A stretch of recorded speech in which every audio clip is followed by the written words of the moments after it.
Timnas Indonesia mendapatkan pujian besar dari laman resmi FIFA usai menahan imbang dua raksasa Asia di kualifikasi Piala Dunia 2026 zona Asia.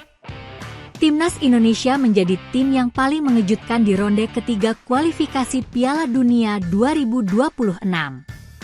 Menjadi tim dengan ranking FIFA terendah tidak membuat Timnas Indonesia ciut saat menghadapi Arab Saudi dan Australia.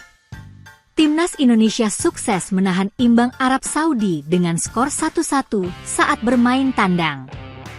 Performa yang sama juga ditunjukkan saat laga kandang perdana lawan Australia.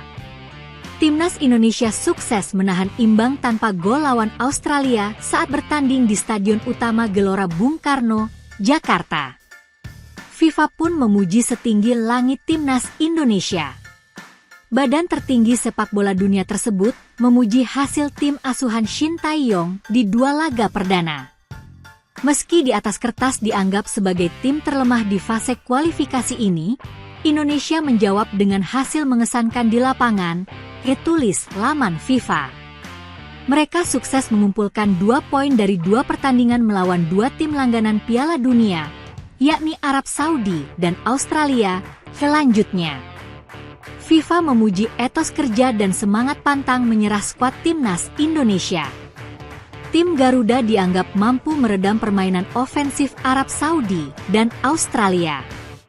Etos kerja, daya juang tinggi dan semangat pantang menyerah skuad Garuda mampu meredam permainan ofensif Arab Saudi di matchday pertama, tulis laman resmi FIFA. Bahkan pasukan Shin Tae-yong berhasil unggul terlebih dahulu lewat gol Ragnar Oratmango di jeda sebelum tuan rumah menyamakan skor lewat tendangan Musab Al-Juair yang terdefleksi.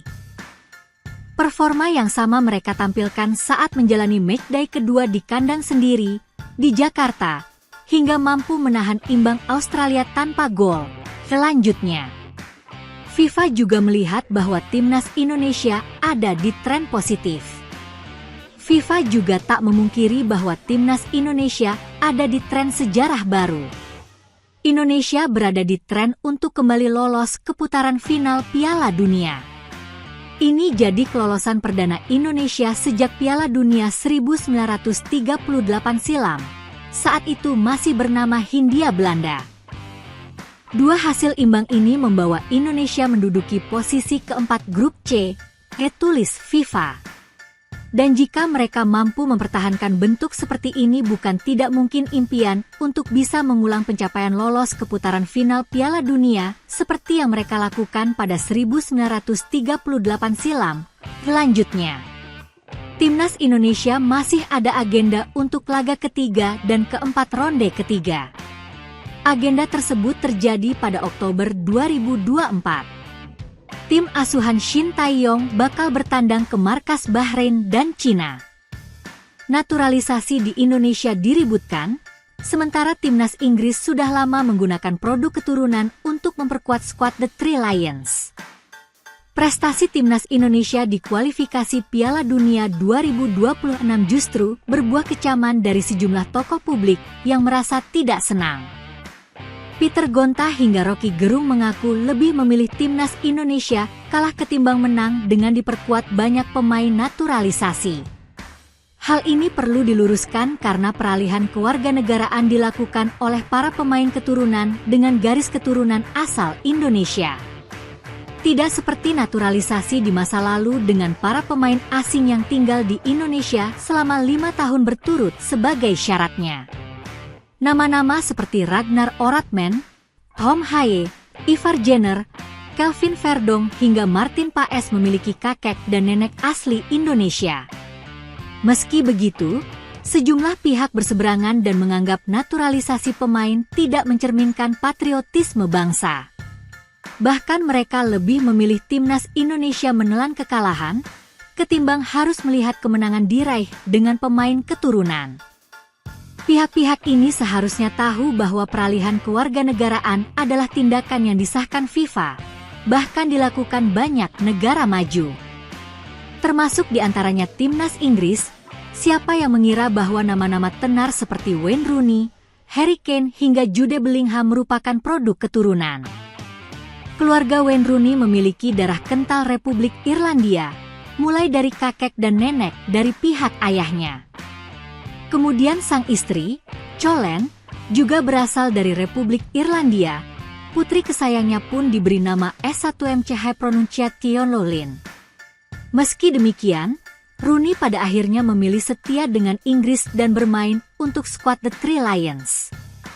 Kemudian Jude Bellingham yang kakeknya berasal dari Republik Irlandia, sang ayah, Mark Bellingham, pernah berharap anaknya bermain untuk Emerald Islay. Dan baru-baru ini, Declan Rice dan Jack Grealish yang bermain untuk timnas Inggris setelah dulunya membela timnas kelompok umur Republik Irlandia. Gelandang Arsenal sudah 3 kali bermain untuk timnas Republik Irlandia. Debutnya terjadi pada 2018 melawan Amerika Serikat. Kemudian melawan Prancis dan Turki, lalu Grealish bermain untuk timnas U21 Republik Irlandia dengan 6 kali caps. Meski begitu, keduanya akhirnya beralih ke Inggris dan bahkan sukses mempermalukan Republik Irlandia di UEFA Nations League. Pertandingan yang digelar di Stadion Aviva dimenangi Inggris dengan skor 2-0. 2 gol dicetak Declan Rice dan Jack Grealish. Selalu ada cemooh, tetapi dari supporter Republik Irlandia bukan para pengamat atau pejabat hingga mantan pejabat negara seperti yang terjadi di Indonesia. Selain nama di atas juga masih ada Harry Kane yang eligible membela timnas Republik Irlandia karena memiliki garis keturunan. Belum lagi Prancis. Skuad Ayam Jantan saat menjuarai Piala Dunia 2018 didominasi pemain naturalisasi, bahkan tak satu pun yang asli kelahiran Prancis. Potensi timnas Indonesia diperkuat 2 keturunan Jawa yang saat ini bermain untuk Stoke City dan PSV Eindhoven, tipis dan sangat sulit. Bintang Stoke City dan PSV Eindhoven yang memiliki keturunan Jawa berpotensi bermain untuk timnas Indonesia. Hal ini disampaikan Yusa Nugraha. Diketahui ada 2 pemain keturunan yang eligible dinaturalisasi. Namun masalah besar harus dihadapi PSSI dan kedua pemain jika ingin dinaturalisasi. Peliknya masalah tersebut bahkan membuat kemungkinan proses naturalisasi keduanya berjalan sangat kecil. Kedua pemain yang dimaksud adalah Ryan Flamengo dan Milan Manhoef. Ryan Flamengo yang saat ini bermain untuk PSV Eindhoven memiliki harga pasaran mencapai 121,67 miliar rupiah, usianya baru 21 tahun.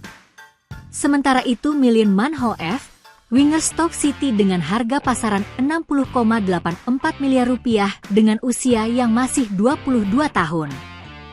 Kedua pemain asal Belanda ini sama-sama memiliki keturunan Jawa Indonesia. Ryan Flamengo saat ini bermain untuk PSV. Musim ini ia sign, dikontrak, dengan PSV Eindhoven, ucap Yusa Nugraha. Informasi yang aku dapat dari Ryan Flamengo, itu dia keturunan Jawa Suriname dan itu pun dari pihak buyut, imbuhnya. Sementara itu Milan Manhoef memiliki keturunan Belanda Indonesia Suriname. Kakek ex-pemain Vitesse itu diketahui berasal dari Surabaya. Milan Manhoef untuk sekarang main di Stoke City, di EFL Championship, divisi kedua Liga Inggris, ujar Yusa Nugraha. Dia keturunan Belanda Indonesia Suriname, kakek dari pihak ibu berasal dari Surabaya, imbuhnya. Sayangnya kedua pemain ini memiliki masalah yang sama jika ingin bermain untuk timnas Indonesia. Hal ini berkaitan dengan riwayat bermain mereka untuk timnas U21 Belanda. Menurut Yusa Nugraha, jika keduanya ingin dan berkenan membela skuad Garuda maka harus menunggu 2-5 tahun lagi untuk bisa melakukan itu. Karena sekarang dia, Ryan Flamengo, sudah bermain untuk timnas Belanda U21 dan dia sudah banyak capsnya bersama timnas Belanda U21. Misal dia memilih bermain untuk timnas Indonesia, dia harus beberapa tahun sekitar 2-5 tahun, ujar Yusa Nugraha. Milan Manhoef ada keturunan Indonesia, tapi dia juga sudah bermain di timnas Belanda U21. Dia bermain sebagai starter juga guys, bermain reguler. Jadi untuk Milian mau bermain di timnas Indonesia, dia juga harus menunggu beberapa tahun untuk bisa membela timnas Indonesia. Imbuhnya. Lebih lanjut, kesimpulan yang disampaikan Yusa Nugraha untuk kedua pemain di atas soal kans membela timnas Indonesia sangat kecil. Rian Flamengo sudah mencatatkan 5 caps untuk timnas U21 Belanda, sementara Milian Manhoef sudah 13 caps dengan 6 gol yang dicetak. Khusus Milian Manhoef, ia juga pernah bermain untuk timnas U16 Belanda dan timnas U17 Belanda, masing-masing sebanyak 4 kali. Untuk saat ini, untuk Rian bisa bermain di timnas Indonesia kansnya sangat kecil banget, ya kata Yusa Nugraha. Kans untuk Milian Manhoef join ke timnas Indonesia, aku rasa juga sangat kecil, imbuhnya.